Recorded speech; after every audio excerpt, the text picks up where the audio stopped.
Thank you very much for coming here in our evening panel to discuss music and space from the EuroSpace Hub Forum we are organizing here in Ibiza. And we are doing this because we wanted to have the forum not go and back, but as well to have an integration with the culture and the economy of Ibiza. And then we had the idea, why not to have a nice evening with the sunset and do some jam session. And then the government of Ibiza said, you have to discuss with Christian, Len. And then we became crazy together, I think, connecting dots, creativity here and there, and then we are here with a full set of music and a contest, international contest, and a local contest, and a panel, and a jam session, and the whole thing. A DJ set also, like, the whole thing, actually. And streaming with Ibiza Sonica. Absolutely. It all escalated, actually, and that just came Jara won DIPEF. There was just at the beginning the idea of finding two panelists that can talk about the space and music. And actually, I thought it has a lot of sense because space and music is something that is really related with Ibiza. I mean, I can find a lot of relationship with music and space here.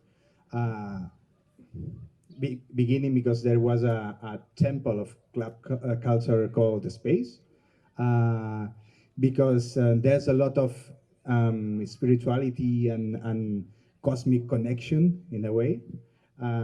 Also because we have the sunset. That is a way that we connect with the space and with infinity, and we are putting a soundtrack to the sunset. So in that moment, I thought, why don't we do a sunset session with Leonardo that send music to the International Space Station twice. So it was, we have to take advantage of this. We have to take advantage that we have the sunset culture. And basically, now we're here with a lot of things ahead this evening. So, yeah. But as well, it was the point to, we are doing research, we connect people, we connect creativity to new collaborations, new innovations for the space research, space entrepreneurship, space innovation, and we are helping to connect the dots. But as well, at the same time, we saw like all the space conferences and aviation conferences, they are very strict with a lot of protocols.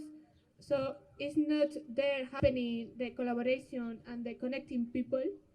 So we discovered, like, when we are talking about music, art, culture, food, people are connecting. And this is the most important part when we are creative, when we are collaborating or doing innovation, is connecting people.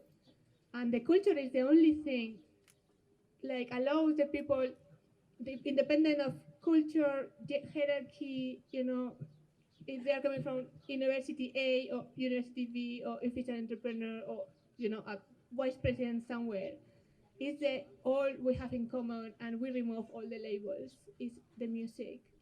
I think, why not to connect the people with art, with music, to have these conversations on social media, but as well in person and live.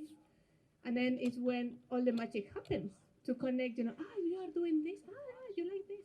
And then it's like how we can foster collaboration, doing collaboration. So here is when we have Leonardo and DJ PP, like 1.5 months already working together, very creatively collaborating, doing something, but as well with Sandra, with emotions, music, and space. And we are, all of us now, to discuss what this thing, like, we can connect people talking about music and space. So, first question. This is a very general one. Which is the relation for you of music and space? For example, Lenny, now that you are just here. Oh, well, when you say the relationship between music and space, I would like to convolute space into the concept of just looking up. So everything from the planet up. That includes our local planetary systems. And of course, I mean, if anybody's seen the Trip to Infinity on Netflix recently, the majority of the scientists or physicists and professors who are working on the concept of infinity in space discovered that staring into space in their youth, probably after a long night, something similar. And the one thing I remember the most potently from my first year in '91 when I came to Ibiza was staring into the stars at a Goa trance party on the northern mountains and feeling a sense of therapy after completing my university degree and everything. It was something I really, really needed. And I moved to Salinas and I spent my nights that winter writing ambient music for my own therapeutical treatment. It was after finishing my degree and a long, very active summer. And I would say, looking to the sky and breathing deep was what inspired me to make this music for myself. And later, my girlfriend at the time saying, "I'm going to put that on a tape deck and sell it on the beach." And off we went to the races. So it was very much that. It's like we have this panoramic view of the surface of the planet because we have two eyes next to each other. We consider that is the neighborhood we're in, but it's actually that way. That's the neighborhood we're in. Lie down and think of the universe.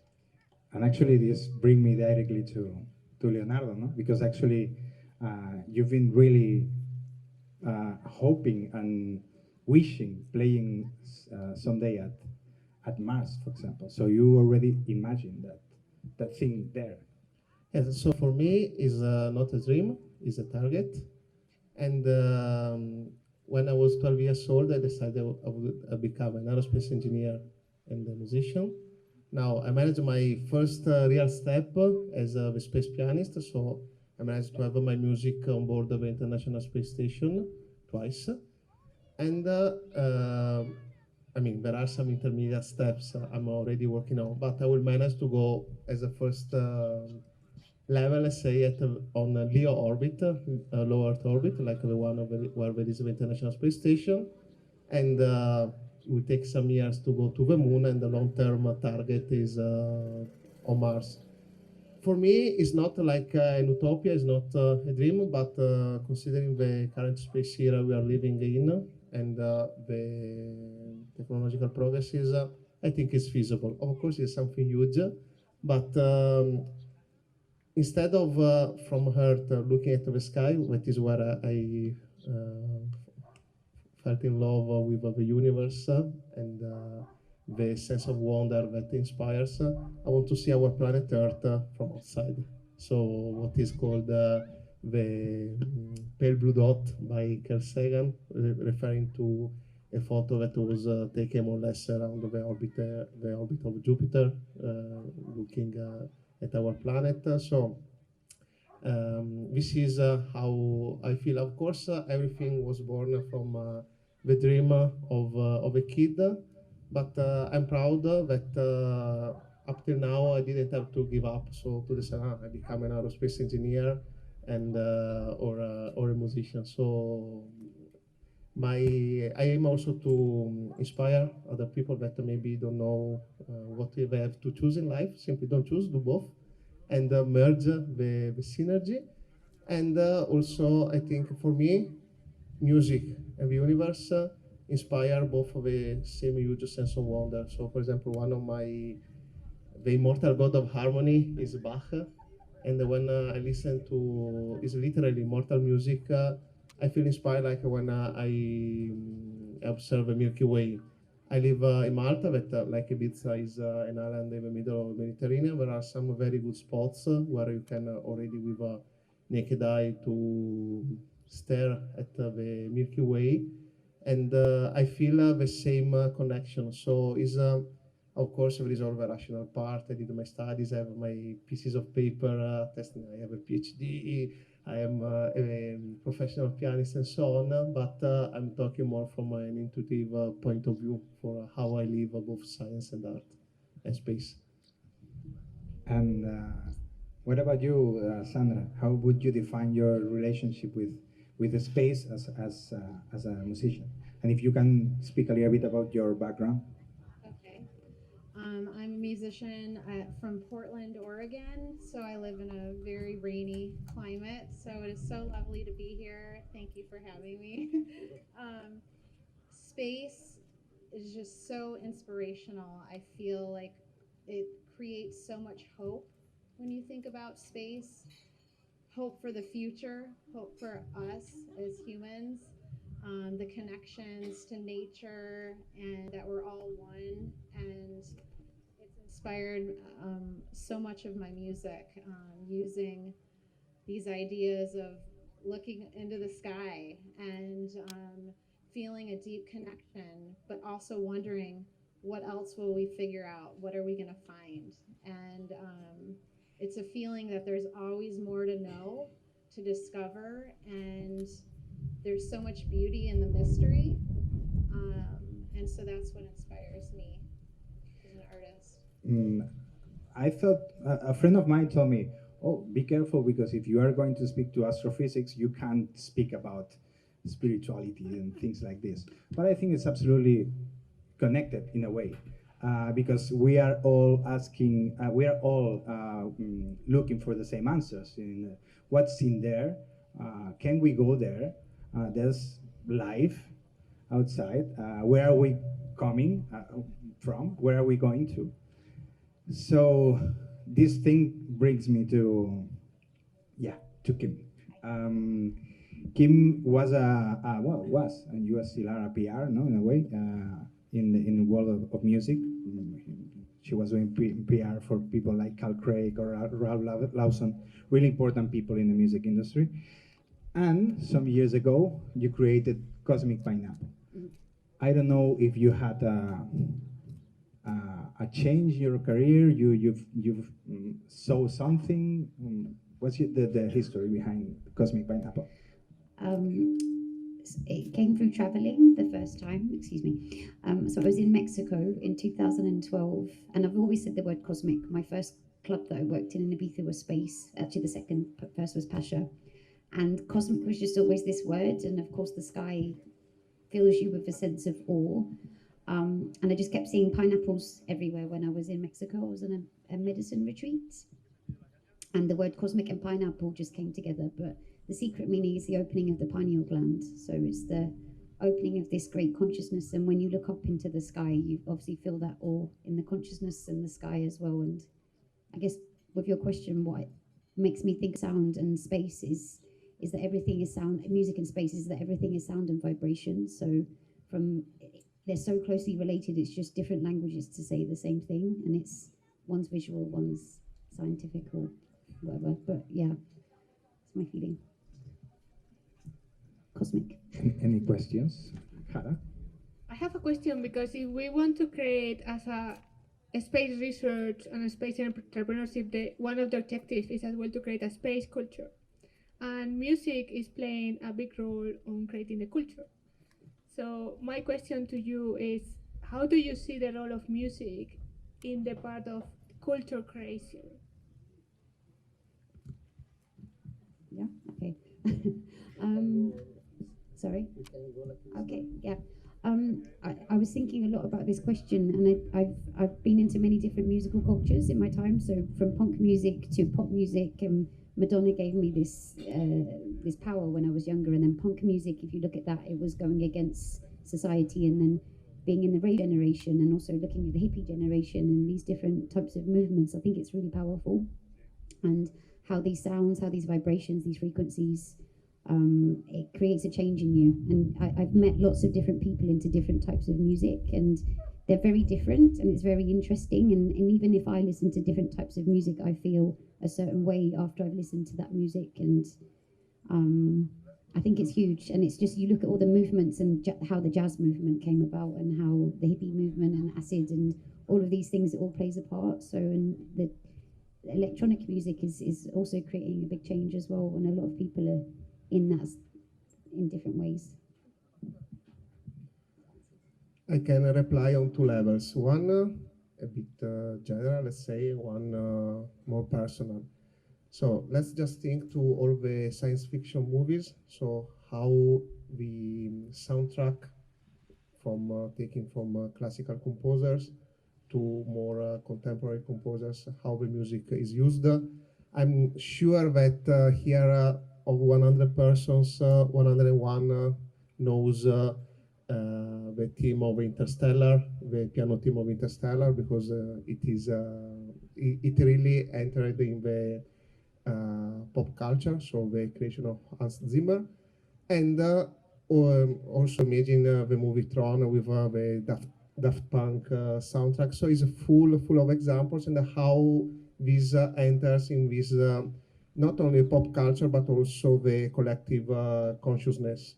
On the other side, creating a culture. I remember I was between 10 and 12 years old before deciding to go to space.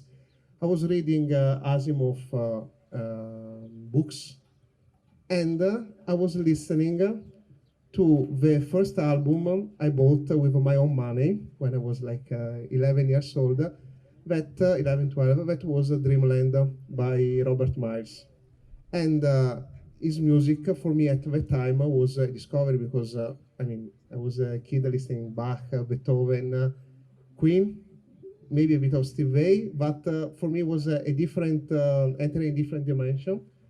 And it inspired me that music that was not done on purpose, the connection with reading about the amazing science fiction by Isaac Asimov, opened to me new worlds. In fact, this evening with a DJ, with a set with DJ PP and the jam session, for this special occasion, I want to do a special tribute to Robert Miles and play one of his pieces.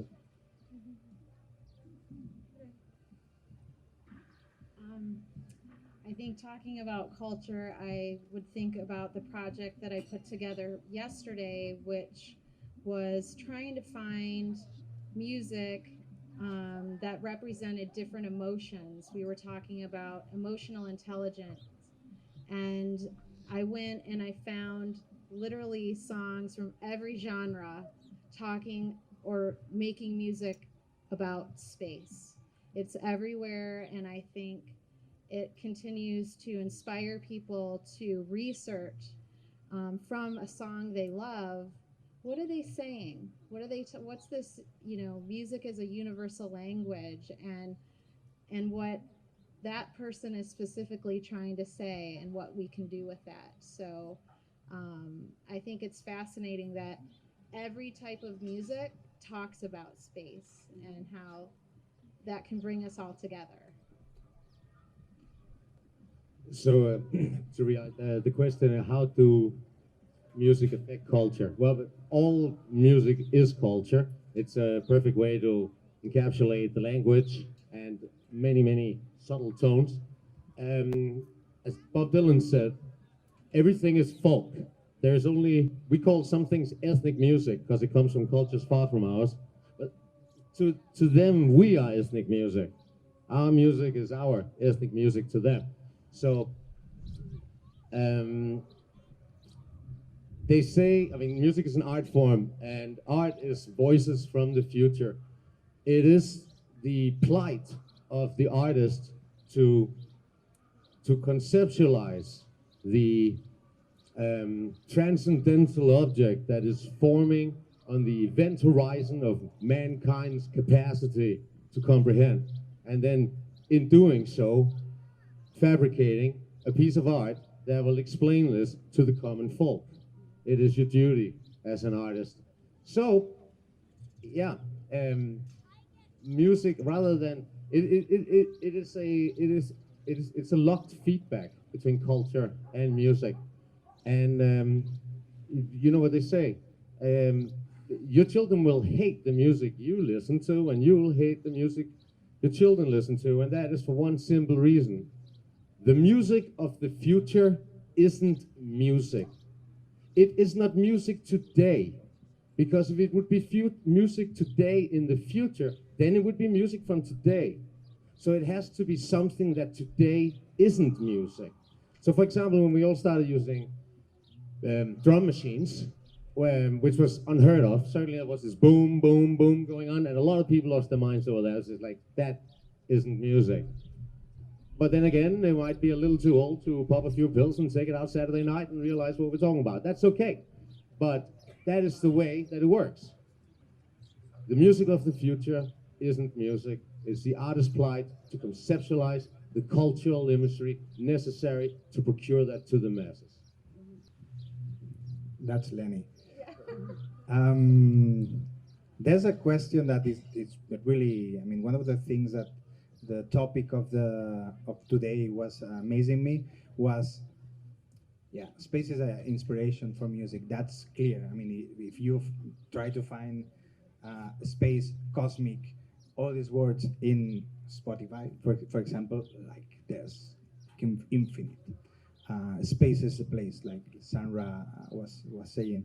But the other topic is how music can help astronauts or missions in space. That really amazed me, because I'm not an astrophysician, I don't know anything, but I imagine that listening music up there, I mean, that's a dream. I want to do it. Okay. Can That's the somebody next bring me there? astronaut is Christian Len. So If you have enough money, You can have already to do pass it. the physical test first, yeah? Not necessarily, depends how much money you have. True. No, actually not. Actually not. You But now yes, but not a few years ago, not with the Russians. Because I have a friend who paid them 26 million and he failed his physical and did not get his money back. And had to pay another 26 million to get on next time. And by God, he didn't party as hard in Ibiza that summer. I heard about this, but I didn't know that he didn't get the money back. Yeah, Really? yeah, Okay. yeah. We won't talk about that.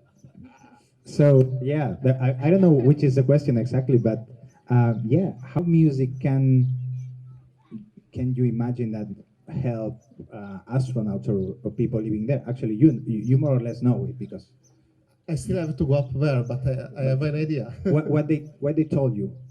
So from the knowledge that I have, that I mean, will become first-hand knowledge, but of course now is are just assumptions.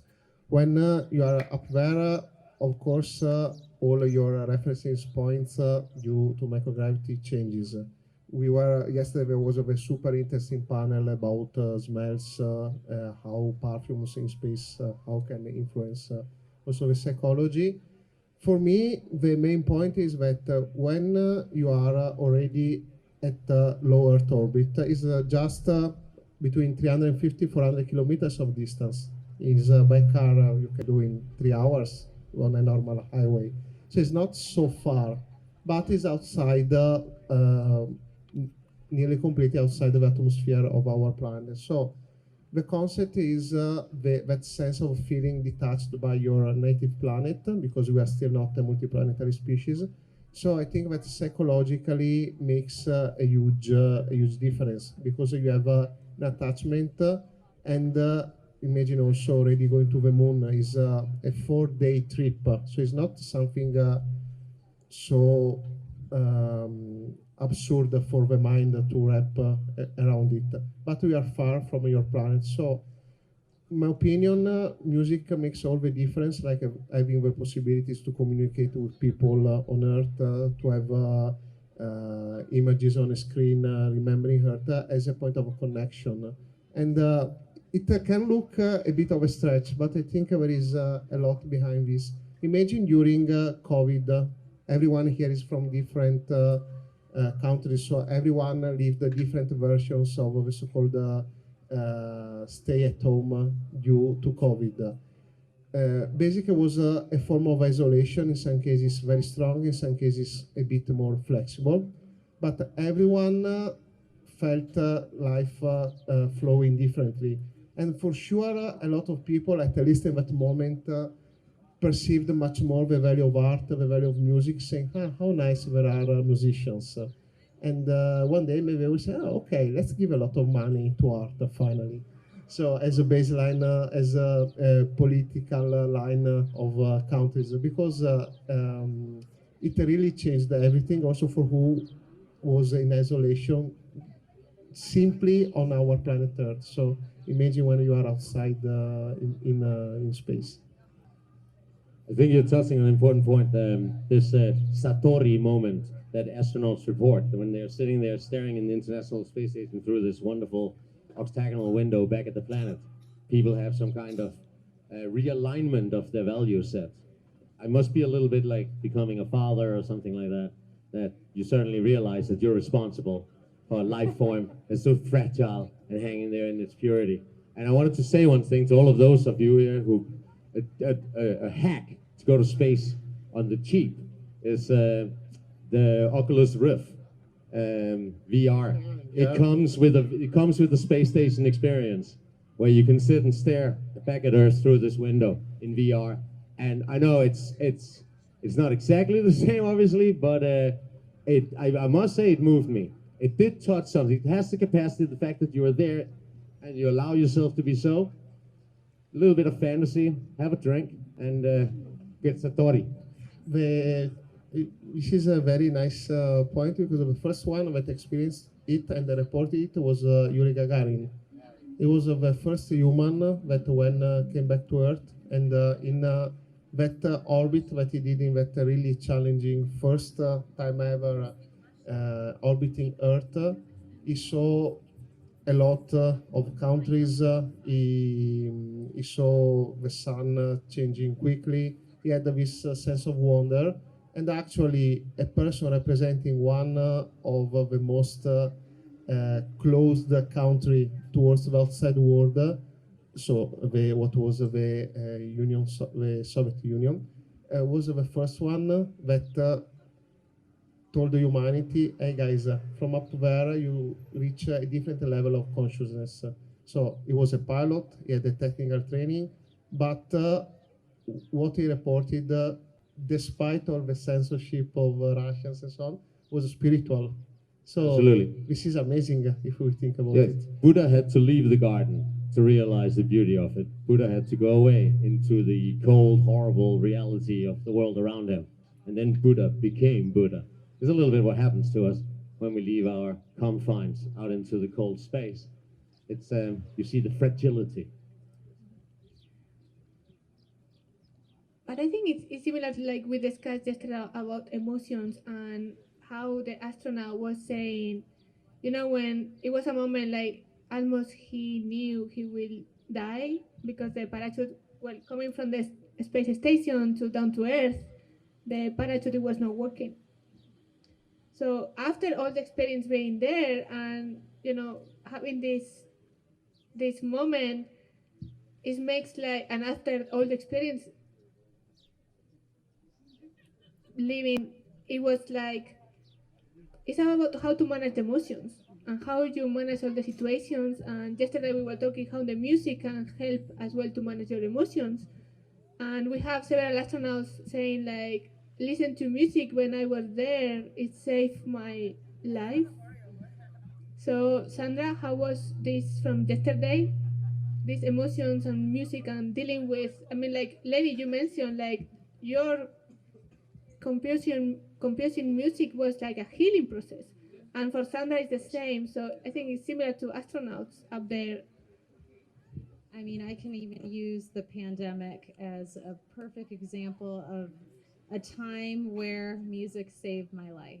I was going through a difficult health scare, and I found all of this meditative music to keep me calm before I had to go have surgeries, essentially. And then once I got better, I was like running again, and so myself a set list of music that will keep you motivated. And I think creating my personal soundtrack during that time saved my life.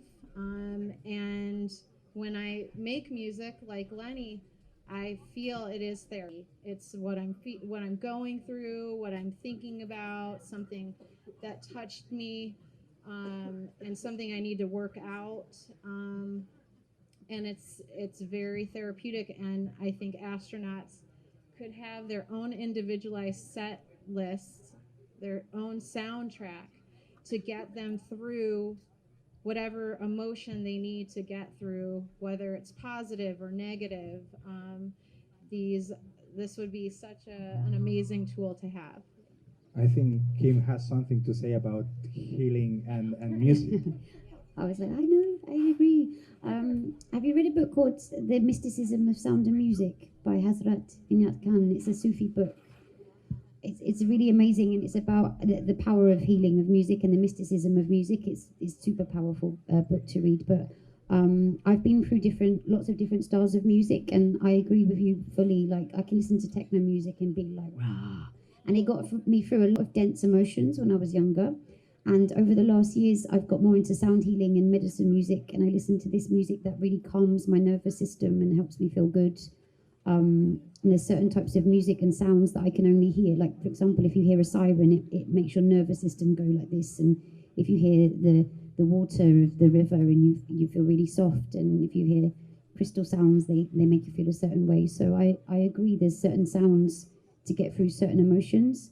I went to a talk with David Byrne many years ago in New York, and he was saying about how musicians make music for the rooms that they're going to be heard in, which I think is really interesting. But I asked him a question, what about the emotional feeling that you have when you're making the music? And he didn't really think about it until that point. So I think it's only over the last few years, maybe it's been an unconscious process for a lot of people, but bringing it into a more conscious way of this is the medicine music that I listen to now. It's made with the intention to heal and to connect to the elements. So if someone's in space, maybe they need to listen to the jungle sounds to make them feel this way, or because if I listen to a lot of music, it makes me feel about space and a lot of it. But then there's sometimes I just need to listen to jungle music, or not jungle ragga music, but jungle from the jungle. So yeah, I agree with all of this. There's certain times I can listen to, and one of the quotes in this book is about how a person cannot stand in front of a talented Vina player and not be transformed by the experience.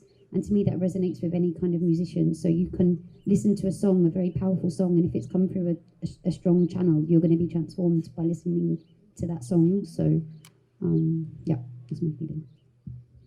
In some point, I wanted to make clear that it's meaningful that we are doing this here in Ibiza, actually, because of the relation that I think that the island has with space, but of course, the relation that the island has with music. And the relation that the island has with music is not that if you are not from Ibiza, or you just came to Ibiza for the very first time, maybe you think that here there's just music for party, or this boom, boom, boom thing.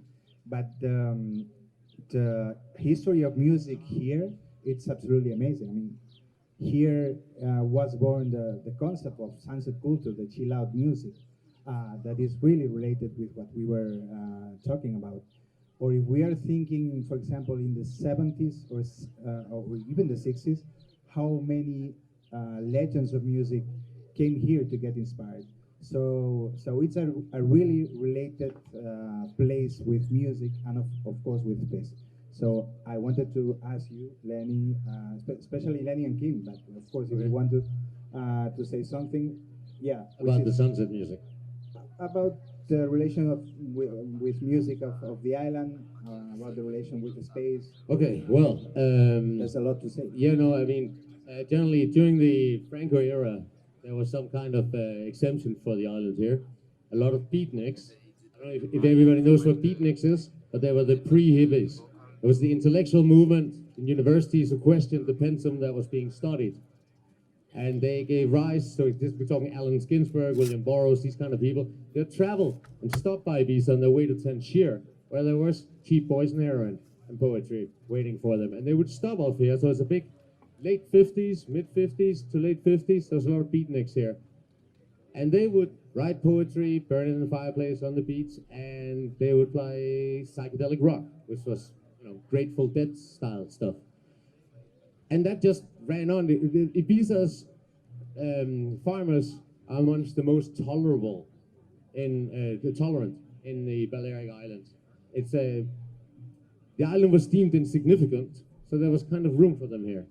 So, not to mention all the American soldiers who had to go through Mallorca before they had to go out to Vietnam, who escaped and got Mallorcan fishermen to bring them over here, where they lived on the FBI watch list under fake names for 20, 30 years before they eventually came out of the closet.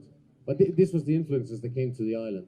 And it was word of mouth from there, pretty much. I mean, it was all about the music. That was why I came here. That's why I came back to here. That's why I moved here. Because no matter what you were doing, the conversation was about the music and the dancing and so forth that goes with it. Now I would say it's more about the Ibiza experience and a whole plethora of options that you can choose from at various price ranges to the soundtrack of the music. Yeah, I don't think music is in the front seat as much as it used to be here on the island. I think it's more of it's what got us going. That's no doubt about it, and it wouldn't exist without it till this day, and wouldn't go on one day more without it. But yeah, it's I would say like this. When we grew up, we bought CDs. You would earn money and you'd go buy a CD to have this music. Before it was vinyl. If you didn't have the vinyl, you couldn't play it. There was no way to copy it. That was just the way it was. So now, music is in the back seat. It's pretty much like there's no record stores. The last one closed a few years ago. Yeah, people don't pay for music like they used to. They buy other things with their money. So music's not in the front seat. But, and this is the big but, you cannot sell anything on this planet without the right soundtrack to it. If it's a restaurant, a yoga center, a waiting tone, a corporate identity as you step into the building, a movie, a Tarantino scene, whatever it is, you need the music there to be perfect in order to create the full illusion and sell it. And that's what happens with the sunsets here, for example. When we play sunsets for people, I mean, if you've stood there for 10 years playing sunsets every day, there's a big risk of you falling into a habit, and then you have failed. You have to understand the audience, the crowd. These are people who have come here to the island, and there's maybe just one day they're going to come here to this shore and they're going to see a sunset. They heard about this, an orchestrated sunset. Yeah. To this person, they might have worked 51 weeks to have 1 week on the island, to have one sunset. And you are going to provide that for them and tick all the boxes and send them home with, especially if they're young, a life lasting memory of inspiration. Now, when you see it like that, then it is vitally important that you are on the money all the way through. It takes 3.5 minutes for the sun to sink. You want the track to break as it touches the ocean, and you want the last finalized crashing chord as the last photon licks the faces of the audience. You do that, they'll clap. They'll clap like they were surprised the sun went down. Yeah, but if you give them that complete feeling, right afterwards they're gonna finish their drink and they're gonna walk away. If there is no sunset, it's climate related. If it's just smeared out and there's nothing, they'll sit there and drink for another hour. So any sunset venue owner will tell you this: if you do deliver the devastating sunset, the next track better have a beat, because if not, they're off. Yeah. Well, that's it. That's the inside We scoop. know that. I just wanted to say, because I think that Kim has things to say, no? Because I told you about the relation of space and Ibiza and music. But yeah, to provide the proper soundtrack to a sunset, that's what we DJs do. And that's, I mean, it's... No, because Christian, you are a DJ. You didn't mention who you are, No, well, at the beginning... but you are performing for Sunset. Yeah, normally, yeah, I'm playing for sunset, and actually, I say something quite common. My favorite moment to play music is sunset. It's not a big venue with people dancing. I love it, yes, but when I play for sunset, I'm playing for something that is bigger than me. That is the sun. I'm putting a soundtrack to a moment that is super symbolic in life.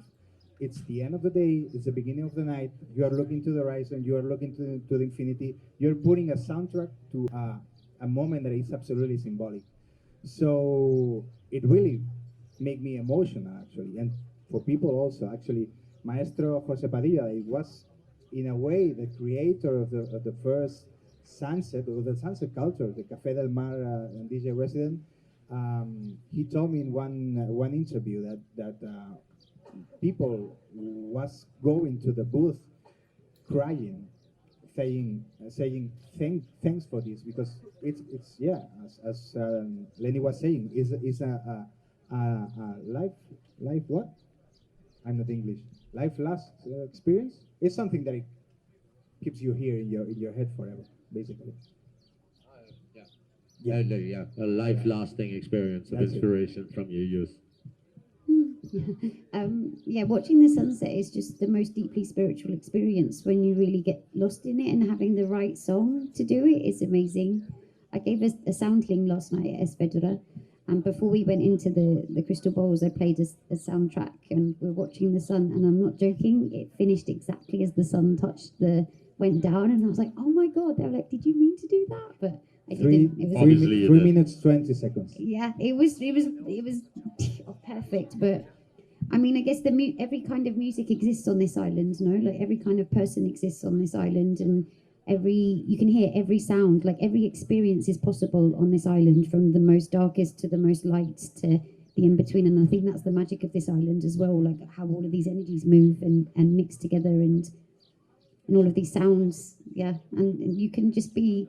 I remember one time being at a party, and it was outside when we could do like naughty outside parties, and there's like a thunderstorm going around, and it was amazing. I had no shoes on, and it was going all around, and the music and the dancing and just this feeling of connection to nature and these sounds was just, I'll remember it forever. So yeah, that was good. I want to mention something, because when we did the calculation, when the sunset will be today. So, like in the space community, we are plenty of astrophysics and astronomers.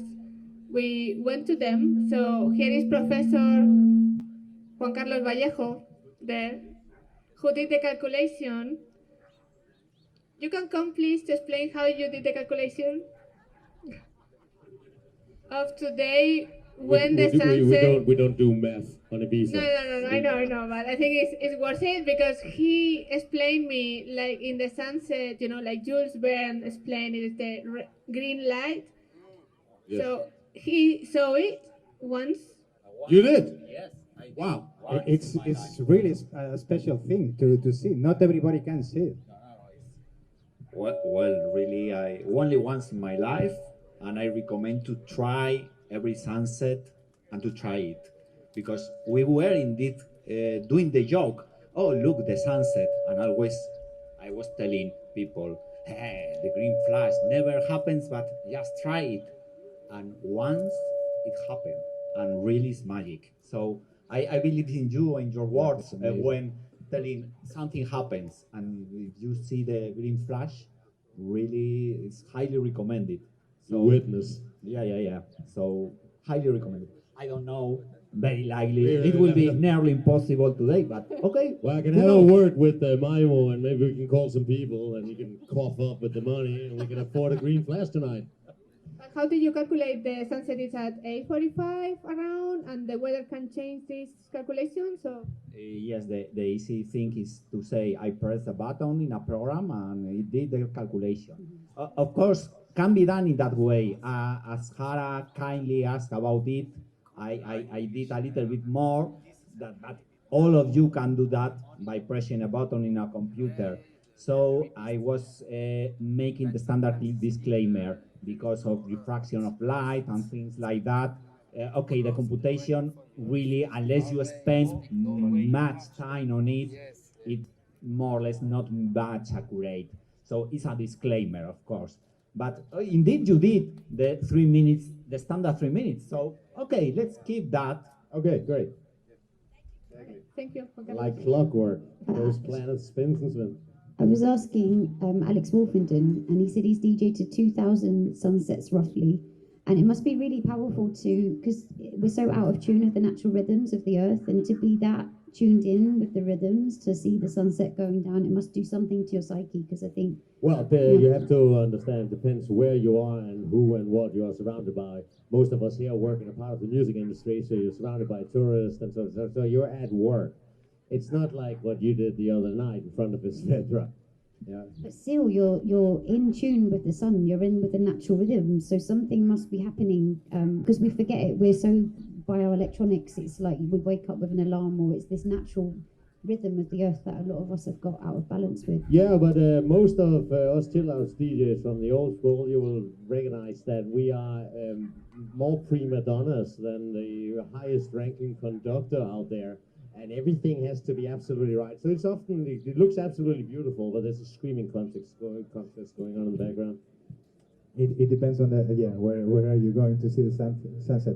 By the way, there's something that happens in the sunset quite common, that maybe you see that there's no clouds or something like this. But this is a slow depth chart here. Like what we were expecting it to drop down under the clouds and then explode out underneath them. Hopefully this is going to happen. Sometimes happens that there's no clouds, no one cloud, and suddenly when the sun is going to touch the horizon, there's a cloud suddenly that you don't see, and it's what you really want is a massive volcano to go off somewhere around Iceland, and that shoots millions of particles into the air, and that summer you're gonna have the most insane sunsets, because this thing just lights up all these colors of everything that's floating in the atmosphere. So whenever you hear that planes can't fly over Iceland anymore, that's when you book your ticket to Ibiza.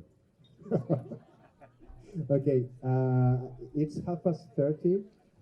We should do more or less the last question, because actually we have to present a little bit the winners of the contest. But it's funny because normally I'm a journalist also, and normally I do the last question talking about the horizon, and is this one. When you look at your horizon, what can you see? So in this case, it's a symbolic personal thing, but it also it's related with what's the future of humanity, actually, of humanity, or what you can see in our horizon. I know it's a not easy question, but I always do it. So, what can you Sandra? see in the horizon? You or I think we have mainly two options: or apocalypse and we are doomed, or we become a multiplanetary species and we implement more we are more than 8 billion currently on this planet. So I think that all technology really will help to fix the problems that as humans we created, or we go towards an apocalypse, or if is a gentle apocalypse, there will be a small going back to other types of economies, of tribes, basically. So this is probably is a bit thinking by extremes, but seeing how everything is growing exponentially in everything, bad and good things, these are the two main paths that I think we can take as humans. I think we're going to be looking at a symbiotic relationship with AI through cybernetics, and we'll need to increase that tremendously if we are going to go interstellar. I very much value the expanse of the books and the TV show. Yes, yes. The most realistic eventuality. I agree. Apart from the Epstein Drive, we're gonna have to change that name, don't we? But but that's basically it. I think if we're gonna go interstellar, we are going to need to download digital consciousness. We're gonna need to have some kind of handling over. In that sense, we are very much the womb in which the next generation will be born. We will be birthing that. And it's also, before closing off, I would say like the greatest the space-related music that I know. Like I'm a big fan of Brian Eno's Ascendance that he did for NASA. I think that is the philosophical, spiritual emotion. But when it comes to the churning cold hell of space and everything that go wrong, the soundtrack to the movie Gravity was unbelievable. It was a much better than the movie itself, in my opinion. But that's just fascinating how the soundscape could conjure these clashes of absolute forces. That was scarily beautiful. Yeah, that's what I think. Not in my lifetime. Well, I know that we don't have much time, but would you like me to talk about the music that I created for this evening? Also, yeah. Okay. But actually, I wanted to ask you about the horizon thing. What do you see? What can you see in the horizon? Well, I think when I look at the horizon, I am always wondering where will we reach? You know, where it's pulling us forward, and what will we reach when we're trying to discover something new?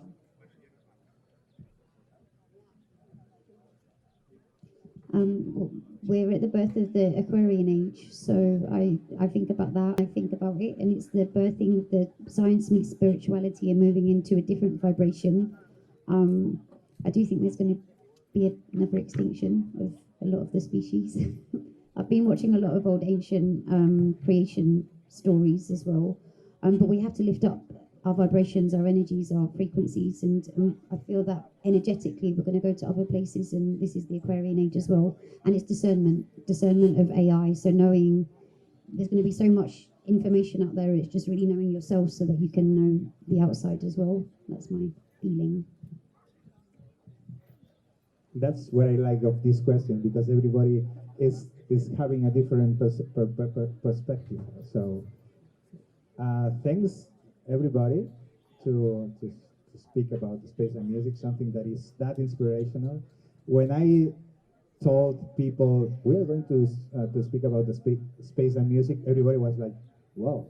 So, but everybody. So I think it's something that really touches Touch the people, yeah, Yeah. and makes a conversation. Absolutely. Yeah, that conversations with the fire and with the stars and these long conversations. So yeah, thanks to everybody. Sandra, you're gonna play after Leonardo. Then The sunset piece. yeah. Well, the song, yeah. So we have now Pipi and Leonardo jam session. After we have the winner song of the contest. The first song is The the first winner of the international contest, because we did two contests. So people has to submit their compositions inspired in space. One was international and another is local, more related with the very precise moment that the sun touches the sky, touches the horizon and then disappears. That's 3 minutes 20 more or less. So these are the two contests. First, we're going to open with the international one, and we are going to close with the winner of the local one. Should I say the names? Yes, we can say the names. The international one, it's a really young guy called Alessandro I Love. We will publish tomorrow the song. It's amazing. It's called Spiritual Sunset. And the winner of the local contest, it was funny because it was a triple tie, and it was really hard to really decide finally what was the winner. It was Bruno from Ibiza, that has a long experience playing at Café del Mar, actually. Another guy called Ruben Solar, and actually the name is already very, very cosmic. And finally, the winner was Valentin Guedo, that it's an Ibizenco. It's called Wonderful Piano, the song.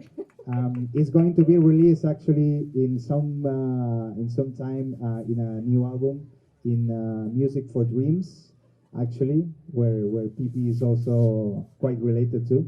So yeah, that's it. You are going to listen to two songs that are specially composed for this moment. For EuroSpaceHub, space music song context together with the Association of DJs. And yeah, and Leonardo can explain now what you are going to do with Pipi. Yes. Very shortly, I'm honored to be here this evening with DJ Pipi. After the winner of the international competition, the first two tracks will be the two tracks that were in space, Mallet and Zero. And there will be also a new track, but this is a new one.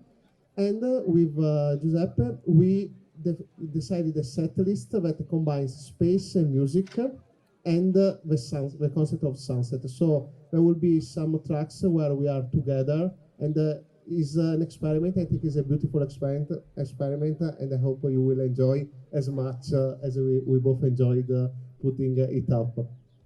And yeah, after is going to be Sandra, and then we're going to end with a DJ with Tanya Moon. That actually is also the name very related with the sky.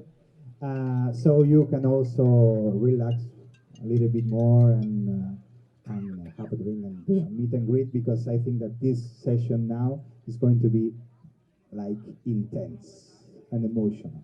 So Sandra, but I want to know, Sandra, how she created this special music for today. So, knowing that we were going to be on the beach during the sunset, I was researching Ibiza and the sunset culture and space, and I came across this idea of twilight.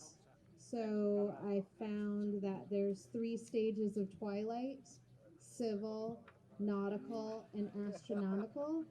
So I wrote 3 songs that are brand new with my partner DJ Zunaza.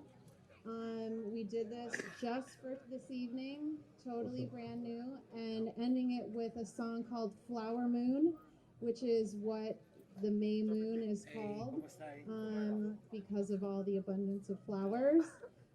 So we're ending it with a song about the moon. So Awesome. amazing. Actually, tomorrow is full moon, so it's like We everything had is eclipse. with an eclipse, but everything is connected. Too much. Tomorrow at 6:15. Well, we have another astronomer here. Exact time. Okay, so that would be 3:14 Universal Time, and so there will be a penumbral lunar eclipse. So it always happens around full moon, you know, when it's opposite side from the sun. And actually, we observe. I did a mission to the moon, spacecraft, and we observed even a lunar eclipse at that time. And this one would be penumbral, so it's not going to hide a part, you know, of the moon, but it will be a bit darker, and so it will start. It's a long time, so it will start. Yes, at so 3:14 Universal Time, so that's 5:14 our time, but the maximum will be 2 hours later. Yeah, but we have to connect with some of our friends from Hawaii that will have a full view of it. We just came back from Hawaii, from our moon base there, so we may have some image for you tomorrow. So, but otherwise, yes, enjoy, and I give you also. Let's organize also a total solar eclipse concert. So we are planning on the 8th of April next year. Amazing. 2024 will be in Texas. For that. Okay. I mean, let's go to Texas. I've been crazier. That's becoming even crazier. Like we were thinking. Let's go with the flow. I just want to say one last thing regarding space travel. Rocket ships are instruments for traveling through space. Music is a device for traveling through time over culture. If you listen to classical music, you can actually transport yourself 300 years back into the halls in which this was composed. It's a fascinating experience to use music as a vehicle for traveling through time and through cultures, and vicariously live experiences through the eyes of those artists. And I think the combination of the two is awesome. Thank you very much. Aho. So it's time to travel in space, in time, with the music of PP and Leonardo, then Sandra, Loewe, and then Daniel. Thanks.